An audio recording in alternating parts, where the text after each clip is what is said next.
What's up mga kaasang? Andito na naman tayo sa farm. At kung naalala nyo nung huli pumunta tayo dito, nagpakain sana tayo kaso wala pala pagkain. So ngayon meron ng pagkain. Try natin pakainin yung mga isda natin ng PO1. So ito yung PO1 na ginagamit natin is yung Tate Feeds na Banamay food. PO2 pala itong nabili ni Papa. PO2 pala to. So itong PO2 kasi pinapakain ni Papa to sa mga crayfish at sa mga guppies na rin, no? Pero yung PO1 kasi yun yung pinapakain talaga sa sa mga guppies kasi maliliit yun pwedeng ipakain din yun sa mga fry. So ito lang yung pinapakain ko, PO2 para do sa mga sa molly, pwede rin to yung molly, sa guppy na malaki, tsaka sa crayfish. Tapos yung mga fry kailangan doon PO1. Pero Banamay parehas yun.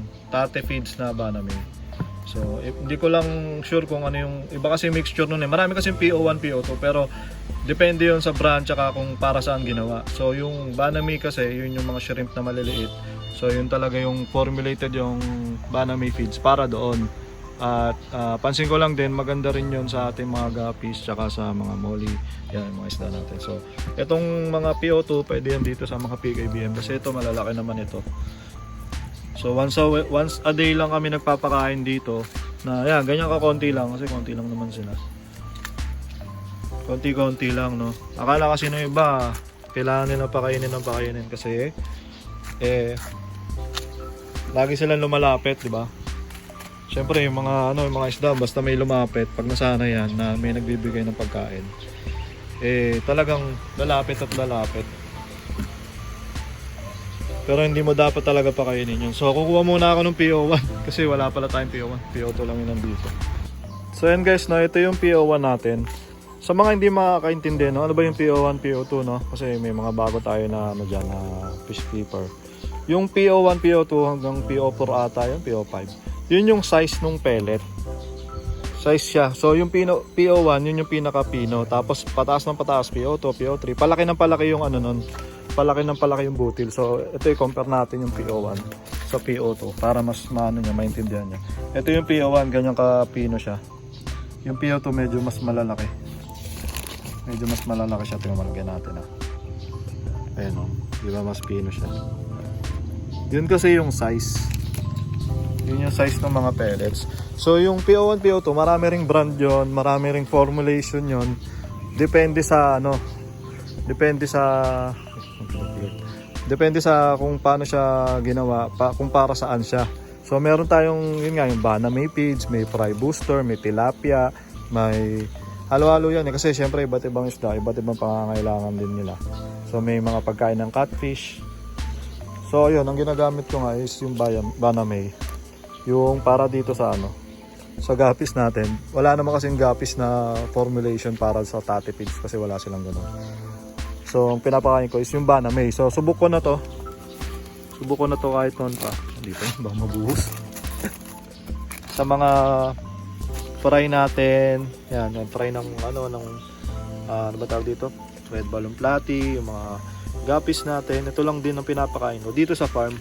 Pag sa bahay kasi iba na yung pinapakain ko mga mga Coquico Platinum, Watchupong, yung mga ganun, mga branded na talaga. So pang grooming na yon. Dito kasi para lang siya sa grow out. Ayan, konti-konti lang. Kaya matipid kasi yung 1 kilo nito nabibili ko lang siya ng Nabibili ko lang siya ng 110. Hindi ko naabot Mapak na yun Tapos yun nga pala, kukuha rin tayo ng mga ng mga guppies dito. Bawasan natin yung mga guppies kasi dumadami na sila dito. Ito ba, napakain ko na to. Dito pa. Sa mga chops, dami kong chops din dito Ubus na naman yung tubig na to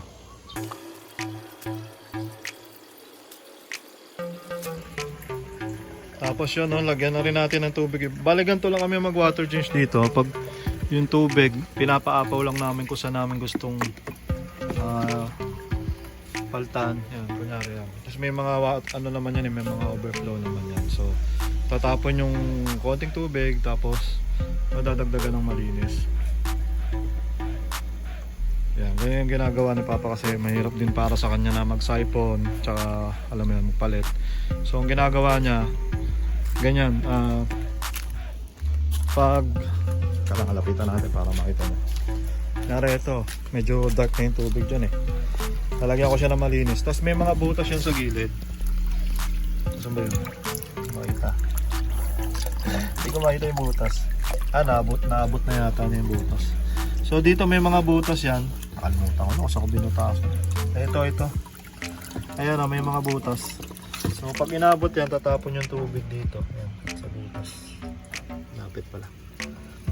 So tatapon dyan yung yung tubig, tapos mapapalitan ng malinis yung yung madumi.